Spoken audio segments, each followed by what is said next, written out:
చంద్రబాబు పన్నిన పన్నాగంలో పవన్ కళ్యాణ్ పావులా కదులుతూ ప్రజల్లో అబాస్పాలవుతున్నాడు. ఈ మధ్య కాకినాడలో సీజ్ ద షిప్ అంటూ రేషన్ బియ్యం విదేశాలకు ఎగుమతవుతూ ఉంది.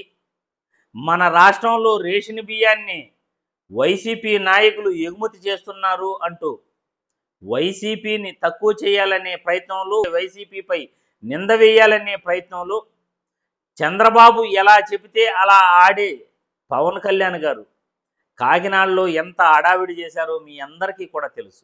కాకినాడలో సీజ్ ద షిప్ అని అక్కడున్న బియ్యాన్ని ఎగుమతి కాకుండా పవన్ కళ్యాణ్ ఆపేస్తే కేంద్ర ప్రభుత్వ సంస్థ అయ్యా అవి రేషన్ బియ్యం కాదు, ముడి బియ్యం, అవి విదేశాలకు అంటే దక్షిణాఫ్రికాకు అక్కడ పేదవాళ్ళకి ఆ బియ్యాన్ని ఎగుమతి చేస్తున్నారు, మీరు ఇందులో కలగజేసుకోకండి.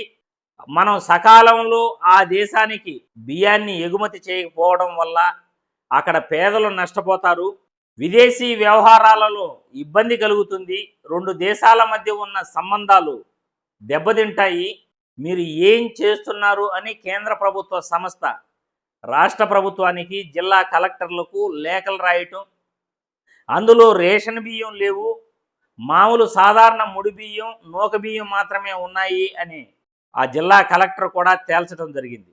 ఈ సందర్భంగా పవన్ కళ్యాణ్ ఏదైతే సీజ్ ద షిప్ అనే నాటకం ఆడాడు, మన బాసు సీజ్ ద షిప్ అంటే నాదెండ్ల మనోహర్ గారు మంత్రి గారు సీజ్ ద రైస్ అంటూ రెండు సంస్థలను 259 టన్నులు ఒక సంస్థలో, మరొక సంస్థలో ఒక 200 టన్నుల రైస్ను ఆయన సీజ్ చేయటం జరిగింది.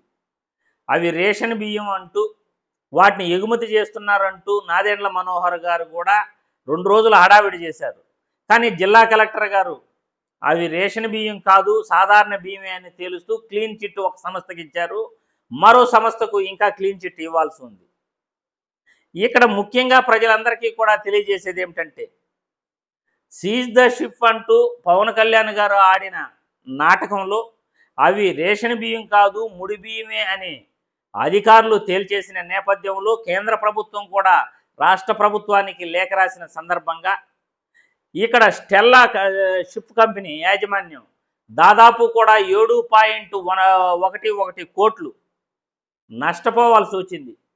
డ్యామరేజ్ ఛార్జెస్ కట్టవలసి వచ్చింది. వాళ్ళు డ్యామరేజ్ ఛార్జెస్ అంటే ఎగుమతి చేసేటప్పుడు ఆలస్యమైనందువల్ల ఆ ఆలస్యానికి దాదాపు కూడా 7.11 కోట్లు వాళ్ళు డ్యామరేజ్ ఛార్జెస్ను చెల్లించుకోవాల్సి వచ్చింది. ఆ స్టెల్లా యాజమాన్యం ఈ డబ్బులు మాకు ఎవరిస్తారు, మేము రేషన్ బియ్యం తరలిస్తున్నామంటూ అక్రమంగా మా షిప్పుని ఆపేశారు కదా, ఇప్పుడు మేము నష్టపోయాము, ప్రభుత్వం ఇస్తుందా, కూటమి నాయకులు ఇస్తారా, ఎవరు మాకు ఆ నష్టపరిహారాన్ని చెల్లిస్తారు అంటూ ఆ స్టెల్లా యాజమాన్యం, షిప్ యాజమాన్యం లబోదిబోమంటున్నారట. ఇలా పవన్ కళ్యాణ్ చంద్రబాబు ఆడే నాటకాలలో, చంద్రబాబు పన్నిన పన్నాగంలో పావులా గదులుతూ ఇలా లేనిదాన్ని ఉన్నట్లు గత ప్రభుత్వంపై నిందలు వేయాలనే నెపంతో పవన్ కళ్యాణ్ అబాస్పాలవుతున్నాడు.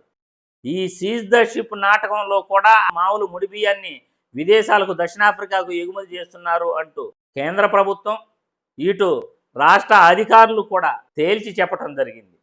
చంద్రబాబు ఆడుతున్న డైవర్షన్ పాలిటిక్స్లో పవన్ కళ్యాణ్ ప్రజల్లో అబాస్పాలవుతున్నాడు అని జనాలందరూ కూడా నవ్వుకుంటున్నారు.